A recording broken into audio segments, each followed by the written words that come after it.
তাদেরকে দিয়ে আগিয়ে নিয়ে গেছে, তাদেরকে উদ্দেশ্য করে কবি লিখছে, শুনুন। আধার ওই কবরে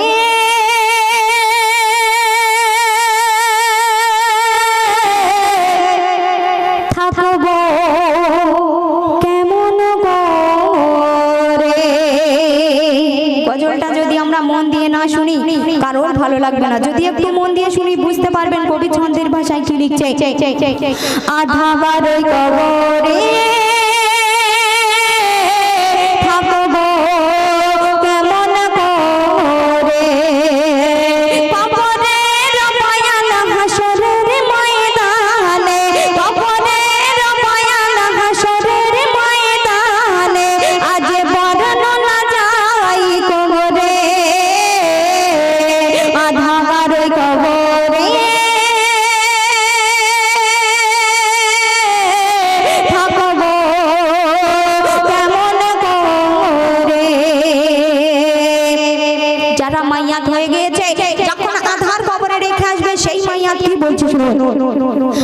আধার করে মরে একলা ফেলে যে নাঙালা আগে বড় ভয়ে মুলুকারে নেই কি এসে সওয়াল করে জবাব দে আজে বড় দায়ে মরে করে যে পেশায় সেথায় থাকা বড় দায়ে মরে করে যে পেশায় সেথায় থাকা বড় দায়ে জলে যন্ত্রণায় ছটফটে করে আধার কবরে থাকবো কেমন করে। যখন কবরের ভিতর সওয়াল জমতে আসবে, যদি সঠিক উত্তর দিতে পারো ওই কবর তোমার জন্য ফুলের বাগান হয়ে যাবে, আর যদি না কবরের সওয়াল জমের উত্তর দিতে পারো তার জন্য কেমন হবে সেই উদ্দেশ্য করে বলছি, শুনুন। একা অসঙ্গ হয় ওই মাটির তলায় সব বিছু গঙ্গত দংশায় মরে কেউ নেই গহে থাই মরে কে গো বাঁচায় কেউ নেই গহে থাই মরে কে গো বাঁচায় বন্দি বাংশে এর ওই খাঙা যায় মায়ান বলছে জিপে পমশি গাথা পায়ে শিকল বাঁধা জিপে পমশি গাথা পায়ে শিকল বাঁধা মাটিতে সে মরে মারে বারে মারে আধার ওই কবরে থাকবো কেমন করে। দেখবেন এইসব ছেলেরা বাপ মা ভাই বোনের বিবি বাচ্চার মুখে আহার জোগানো করার জন্য কাজ করতে যায়, তারা সারাদিন কাজ করতে করতে আল্লাহ পাকের ইবাদত করতে পারে না। কাল কিয়ামতের দিনে আল্লাহ পাক একটা যুবক ছেলেকে বলবে, ওগো যুবক তুমি সারা জীবনটা তোমার বিবি বাচ্চা বাপ মা ভাই বোনের জন্য কাটিয়ে দিয়েছো, আমার ইবাদত করতে পারোনি, আজকে গিয়ে একটা নেকি নিয়ে আসো, তাহলে তুমি জান্নাতে যেতে পারবে, একটা নেকি তোমার কম রয়েছে।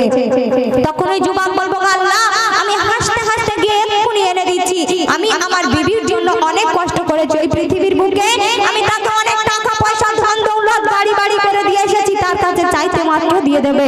যখন সর্বপ্রথম তার বিবির কাছে গিয়ে একটা নেকি চাইবে, সেই বিবি কি বলছে সেই উদ্দেশ্যে বলছি,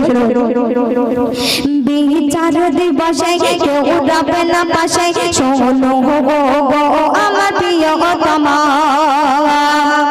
দুনিয়ার বুকে আমি তোমারই সুখে গড়েছি বাড়ি বালা খানা, তোমার সুখে আমি সুখে ছিলাম দিন কোনো দিন বেদনা, যত ছিল আর মান সব করেছি পুরাণ সে কথা বিবি ভুলো না।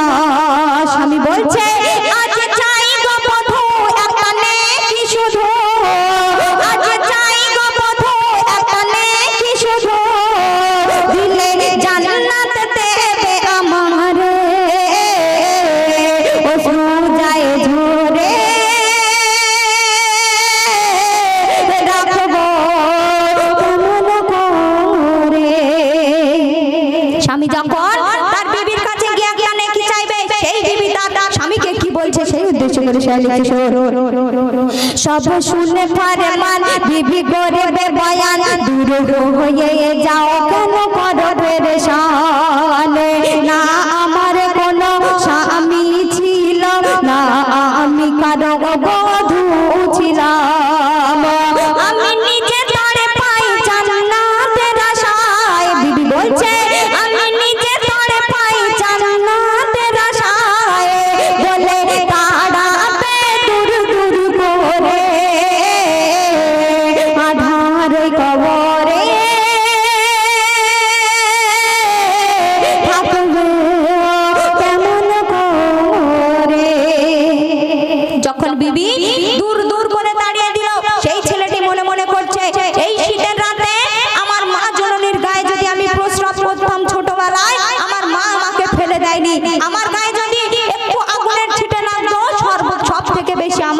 কষ্ট পেত। আজকে যদি আমার মায়ের কাছে গিয়ে একটু নেকি চাই তাহলে আমার মা ফেরাবে না, তো সেই মা জননীর কাছে গিয়েছে, সেই উদ্দেশ্যে করে কি বলছে শুনবেন। অবশ্যই এসে হায় দুঃখিনী বেশে মায়ের কাছে বলবে কাহিনী। কি কাহিনী? দুনিয়ার বুকে আমি সন্তান ছিলাম, তুমি ছিলে আমার জননী। আজ হাসর দিনে পড়বে কি মনে সেই পুরাণ কথা করো স্মরণ।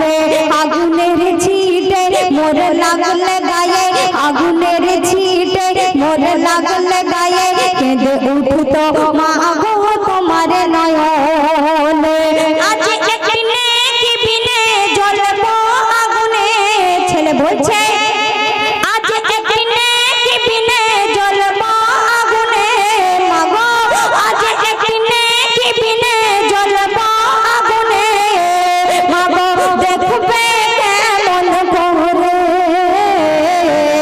আধার ওই কবরে থাকবো কেমন করে।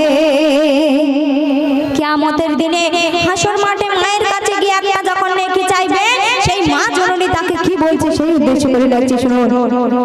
সব শুনে মাতা শেষে বলবে কথা, দূর হয়ে যা আমি নই তো কারো মা। না আমার কোনো সন্তান ছিল না, আমি কাউকে চিনি না। আমি নিজে তরে পাই জান্নাতের আশায়। মা জননী বলছে আমি নিজে তরে পাই জান্নাতের আশায়। ইয়া নফসি নফসি করে আধার ওই কবরে থাকবো কেমন করে। যাদের জন্য এই দুনিয়ার বুকে এত কষ্ট করে বাড়ি গাড়ি টাকা সম্পত্তি এত কিছু করে যাচ্ছে, দেখবে যখন তুমি মরে যাবে সর্বপ্রথম আত্মীয় স্বজন সবাই এসে তোমার ওই টাকা পয়সা গাড়ি বাড়ি জায়গা জমির ভাগ নিতে থাকবে, সেদিন তোমার কেউ চিনবে না। শেষ কথায় বলছে শুনুন। বিচার দিবসে কেউ রবে না পাশে, সব নিজ ভাবনায় নিজে রবে।